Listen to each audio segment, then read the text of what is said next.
No, that's not what I'm saying. What I'm saying is that when you buy a cat, you don't think about the fact that you're actually getting a box of poop to store in your house. Hello and welcome, everybody. I am Jeff Stoltzfus, that's Kevin over there, and this is Fantasy Fusball. Today we're going to talk about the only thing more popular in Florida than methamphetamines and spring break, the Jacksonville Jaguars. Is new quarterback Trevor Lawrence everything they say he is, or is he just another Florida man? Let's go.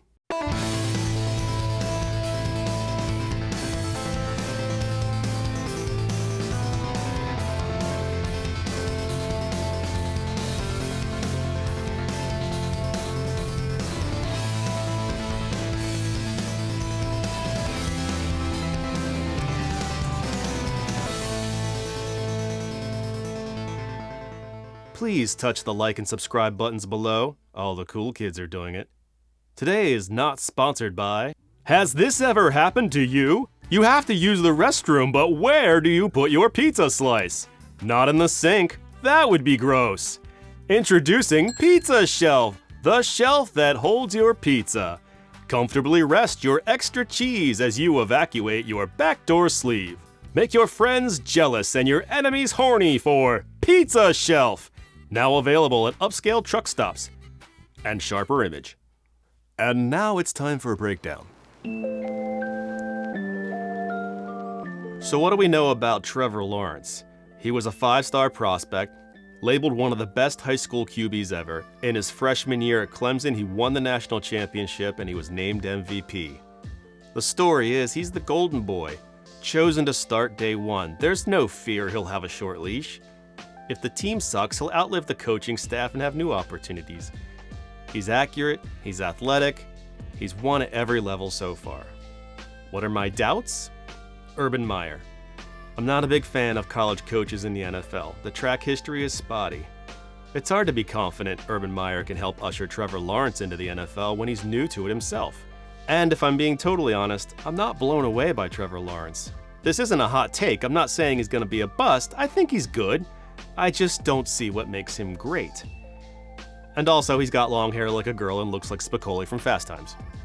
There's a lot of speculation that the Jaguars will try to deal Gardner Minshew, but I really don't understand why they would.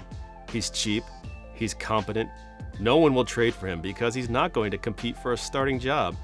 He'll start again someday, somewhere, for some reason, but he's never going to be the guy. He's a mall Santa. But I'll root for him. He's very rootable. So I'm not going to blow anybody away here. I'm in on Trevor. In redraft, I'd pass on him. I'm hoping for a better option this year, but in Dynasty, it's an obvious yes. But if you're on the fence about him versus another player, think about it this way. He's not a can't-miss prospect. He's a can't-pass prospect. Relax. Let the FOMO take control and just draft him.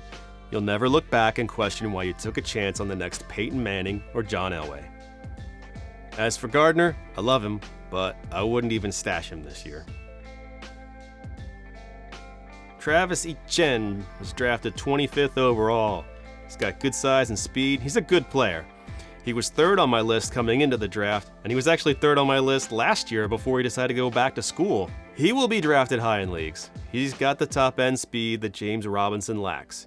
He's a highly touted, highly drafted prospect, hand-picked by a new coach who will put him on the field and give him every chance to shine. My doubts with Travis Etienne: what if Trevor Lawrence steals some goal work? And what if James Robinson doesn't go away? James Robinson came out of nowhere last year. He had 1,000 rushing yards, 344 receiving yards, and 7 touchdowns. Those are all things I had to look up and write down, because they're numbers. He's a good receiver, he breaks tackles, and he fights for every inch. The story here is James Robinson has been replaced! He'll only see the field when Etienne gets tired or needs to make water. There are doubts for James Robinson. He lacks top-end speed. There was a reason he was undrafted.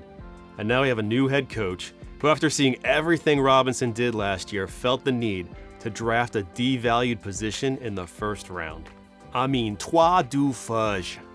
Carlos Hyde is 30 years old, behind the new hotness and the newer hotness. It's hard to imagine he's anything more than a depth piece. Dare Ogunbowale and Devine Ozigbo have super sweet names, and both have had limited opportunities in the NFL, but they've failed to prove anything special.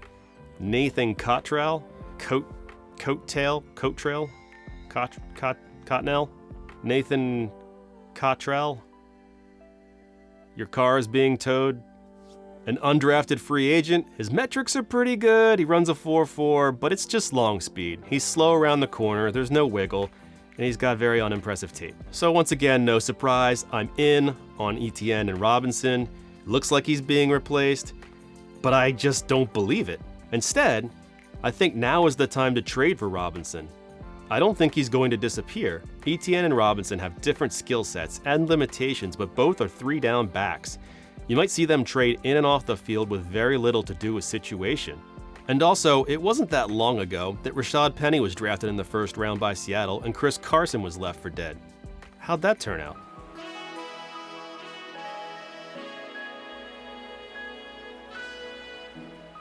I wish DJ Chark would play my wedding. DJ Chark! What do we know about DJ Chark from the last 2 years? Regression. 1,000 yards receiving and 8 touchdowns in 2019, but just 700 yards and 5 TDs last year. He's got impressive size and speed, and he's still just 24 years old. What's the story with DJ Chark? Well, with a new QB in town, DJ Chark is primed for a rebound year. Chark is the receiver to own. The Lawrence to Chark connection will shine for years. But we have no idea how Lawrence or Urban Meyer are going to favor him. I've never thought of Chark as a tremendous talent. Was it really QB play that led to his regression? Maybe. In Week 9 last year with Jake Luton at QB, Chark had 7 receptions for 146 yards and a touchdown. Oh, you shot Marvin in the face. With 9 years in the league, Marvin? Who's Marvin? Is he related to Marvin Jones? With 9 years in the league, Marvin Jones has had only one 1,000-yard season. What did I say? That was stupid. Marvin Jones has had only 1,000-yard season. But he's flirted with the line many times. His career average, discounting his rookie season, is 846 yards per season. So the reliable veteran comes to a bad team to mentor young up-and-comers and show them with his steady, on-the-field play. But the dude's 31 years old. The end is coming. I don't mean death, I mean his career. 31 is getting a little long in the tooth for the position. Do you really want to be the one holding the rope that's attached to Marvin Jones when he falls off that fantasy cliff? Laviska Shenault had 600 yards and 5 touchdowns in his rookie season. He's only 22 years old, he'll have more birthdays. Taken in the second round in 2020, he was comped to A.J. Brown because he's built more like a Sherman tank than a fairy princess. I see it. He's scrappy, he's got good fight. So what's the story here? Maybe Shenault outshines Chark? There's no fantasy relevance for a 4th receiving option on this team, but Collin Johnson would probably be it. He's more tall than good. He's a guy. Jalen Camp, picked in the 6th this year. His metrics are good. He ran a 4.5 at his pro day. You'd think with good speed he'd be able to pull away from defenders, but all the tape I saw had him in traffic. At first I thought maybe he's just not a great route runner, but pretty soon it just looked like everyone could catch up to him. I think he tested faster than he plays. Josh Imatorbhebhe. An undrafted free agent from this year, 23 years old. Metrics are okay, nothing flashy. His tape is nothing too flashy too, but he gets the job done. I don't know if he's NFL good. I don't expect to see him during the season, but he might be worth keeping an eye on. Imatorbhebhe. Terry Godwin, Farrell Cooper, Philip Dorsett, and Jamal Agnew are just guys. Probably one of them will be the return man. So I'm in on Chark, Jones, and Shenault. I believe Marvin Jones has some juice left. He's a good addition here. He'll have fantasy relevance this year. I have less confidence in Chark. The story for his rebound makes sense, but I just can't fight the feeling it's another mediocre year. Shenault might never be A.J. Brown, but I think he can take a decent step forward this year. I could see similar numbers amongst all of them. It's Jacksonville roulette, just grab the cheapest one. Chris Manhertz. Who are you? He's a former basketball player, and you know they love that. He's 6'5". He was late to football. He was an undrafted free agent in 2014. He had brief stints with the Bills and Saints, and finally caught on with the Panthers, where he made starts in 2017 when Greg Olsen went down with injury. This is his first year with the Jags. He's really more of a blocking tight end. Luke Farrell, taken at the top of the 5th round this year. This team is paper thin at the position, so it might look like maybe this rookie has a chance to start, but he's a mediocre athlete, drafted late, shows better as a blocker, and looks more like a number 2 tight end. Tyler Davis, drafted in the 6th round last year, has decent speed and hands. On a team with mostly blocking tight ends, there's a chance that Tyler Davis could catch a few balls this year. James O'Shaughnessy, he's actually caught passes and touchdowns in this league. He's got 7 years of experience. He's got similar size, metrics, and even draft capital as Tyler Davis. It's like he's an older version of him. I don't have an opinion on Tim Tebow at the position until I see it on the field. But he sure is jacked, or yoked, or whatever they call it. I'm out on all of them.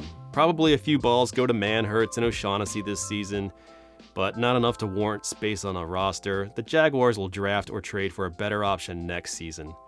Unless, of course, they go crazy and decide to trade for someone like Ertz this year. Fun fact, once a year, thousands of Floridians gather at the state line and throw a dead fish into Alabama.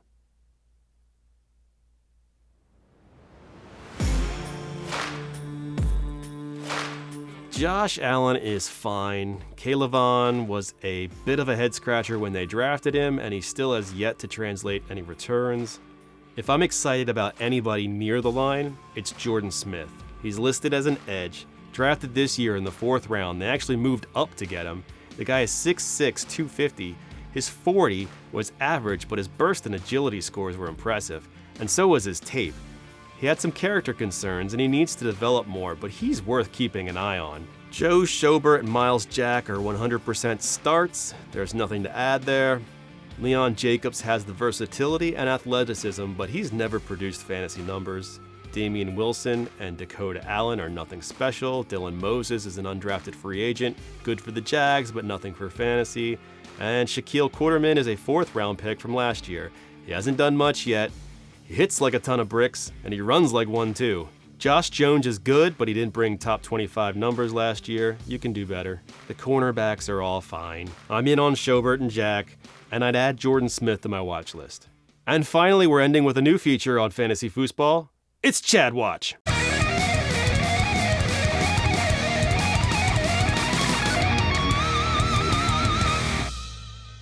Wide receiver Chad Hansen was drafted in 2017's draft in the 4th round by the New York Jets. He was waived a year later and has since been signed and waived by the New England Patriots, Tennessee Titans, Denver Broncos, and the New Orleans Saints. Finally, in 2020, he saw game action with the Houston Texans. 5 games for 236 yards and a touchdown, and what did he get for such feats? Waived again.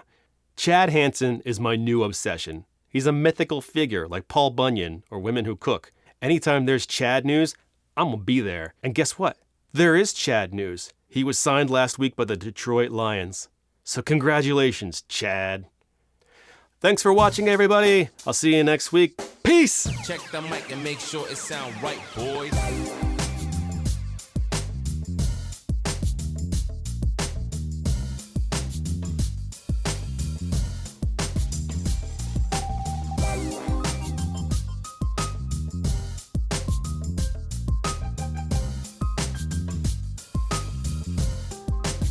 It sound right, boy. What's the deal with Travis Etienne?